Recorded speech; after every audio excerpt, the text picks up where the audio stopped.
Well, with this one not doing so well with both critics and audiences, you can say they really needed to do something cool after this in order to save face.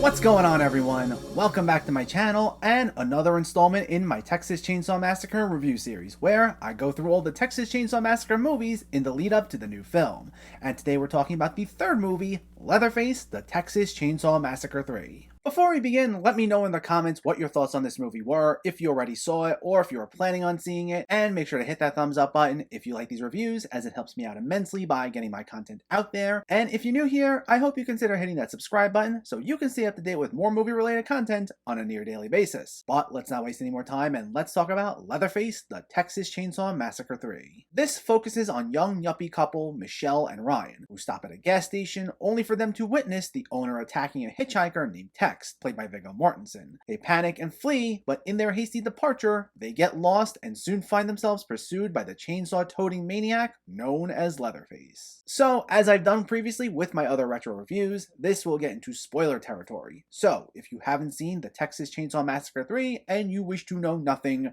this is your spoiler warning. Go watch the movie, then come back to this. But now that that's out of the way, here we go. Jeff Burr takes over as director from Tobe Hooper, and while I'm not familiar with him in general, I can tell you that a good part of his filmography does consist of horror sequels, from Stepfather 2 to Pumpkinhead 2 to Puppet Master 4 and 5, and many others. So this is him clearly in his wheelhouse. And after the mostly comedic Texas Chainsaw Massacre 2, this sees a return to the more serious tone of the original movie, or at least what we perceive to be the serious tone of the first movie, since, you know, Tobe Hooper claimed it's actually a dark comedy too, but whatever. Now, as I've said in my other reviews, I am coming into a lot of these movies very late. I was never a diehard fan of this series. I only knew so much about them going in, and prior to this review series, I've only seen 2 of these films, but I have heard a lot about most of the ones I haven't seen. Along with the other movie named Leatherface from 2017, this is one of the few where I really hadn't heard much about it. Looking it up, I did see that it went through similar issues that Tobe Hooper went through in the first one, where it was initially given an X rating and had to be cut down to an R, but that's it really. Similar to some of the other sequels, it wasn't well received, but I never heard about this one being like notoriously bad, nor did I hear people defend this one to the death as being misunderstood or anything like that. It seems to be a mostly forgotten movie, but when you watch it, it's not exactly hard to see why. Now, I will say, I don't think this is a terrible movie. You can certainly do much, much worse than this, and I'll even go so far to say it's not that bad. But I also wouldn't call this that good either. It's a fairly okay entry in the franchise that leaves much to be desired, but also has some interesting things about it. So I will say, for those who prefer their Texas Chainsaw movies to be a lot more serious and back to the brutal killings, I think you'll be a little happier with this, especially if you didn't like the second movie. I don't think the level of violence seen here reaches quite the heights as either of the first 2 movies, but tonally I think this is more in line with what people want from a Texas Chainsaw movie, to a degree at least. It's definitely not the best we've seen from this franchise, but whenever there are chase scenes and fight scenes or anything like that, they're entertaining enough for what they are. There are also 2 big standouts in the cast that elevate this a lot. One is Ken Foree, who you might know better from Dawn of the Dead, or if you're a 90s Nickelodeon kid, he's Keenan's dad from Keenan and Kel, but he plays a driver our protagonists meet on the road named Benny, who winds up helping them fight Leatherface, who's revealed to have survived the events of the second movie and is with the new Sawyer family. And he gets some cool moments. We actually get to see him fight Leatherface at one point and manages to live, so that was pretty cool. This happens a little early on in the film, and I thought for sure when Leatherface showed up that Foree was just going to be a glorified cameo, but he actually manages to hold his own against Leatherface, but just barely, so I like that. And he's featured fairly prominently throughout the film, and he's great whenever we do see him, as he adds a lot of personality. We also get the aforementioned Viggo Mortensen, who I had no clue was in this movie till I turned it on. Like, I was almost shocked when I saw him here, as besides Dennis Hopper in the second movie, I thought this series really didn't contain any big names. Though to be fair, this was before Mortensen became big, but he plays a hitchhiker named Tex, who plays a role that's similar to Drayton Sawyer in the first movie, where he first comes off as friendly and helpful, only to be revealed as one of the big bads later on. And it's clear when watching this that Viggo Mortensen showed early on that he had a lot of promise as an actor. Like I said, this was still very early on in his career, and he wasn't some big name, but he's really good here. This isn't like a top tier performance by him, and he doesn't get to be as over the top as some of the other Sawyer members in other movies, but he's good. He's better than probably whatever the movie called for, so I'll give him that. And like Ken Foree, whenever he shows up, he gives the movie a nice boost, and it's one that's much needed because there's really not much else here to write home about.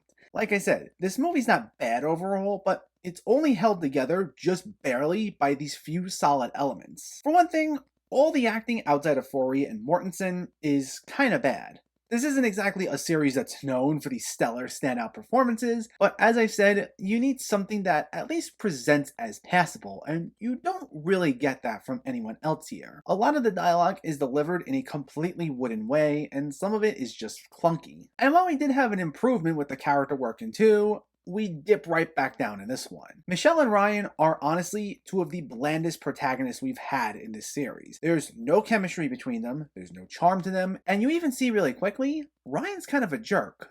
He's just very callous and unfeeling towards others that I felt like I really couldn't care what happened to this guy. Like, even when he gets killed later on, it felt like nothing to me. And apparently, that's how it was for Michelle too, as she quickly moves on and barely bats an eye towards his death. Similar to the first film, these characters are essentially just bodies for Leatherface and the new Sawyer family, who, by the way, apparently have been sitting around all this time through the events of the first and second movie, even though this is the first we're ever even hearing about them. But the reason the original film gets a little more of a pass for having poorly written characters, and I'm a little more critical with this, is that at least with the first movie, there's a distinct feel to mask for a lot of its flaws. The grimy, dirty nature of the film, along with the fact that in some ways it truly does feel real, makes up for the fact that some of the line delivery was clunky and these characters aren't written all that well. But this, on the other hand, honestly feels like a generic horror movie. It has a pretty standard color palette, the violence in here is done fine enough, but it's not stylized in the way either of those first two movies were. It follows a lot of the same beats as the first film in particular, just with different characters. It's clearly a rehash of the movies that came before it. It's essentially the sort of movie